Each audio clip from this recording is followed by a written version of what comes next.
Hi guys and welcome on GSM ABC YouTube channel. In this video I will show you how to optimize your Samsung Galaxy Watch.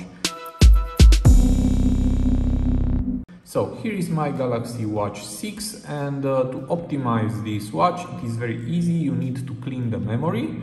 To do this, just go to all apps and tap on settings and now go down and we have here battery and device care. Just go inside.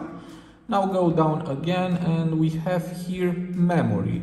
Tap, wait for a few seconds and now to optimize your watch, just tap on clean now. Now cleaning. And we'll close all the open apps that you don't use anymore. And as you can see now you have more memory available. So this procedure is very easy to do it. I hope this tutorial also to be useful for you and see you to the next. Have a nice day.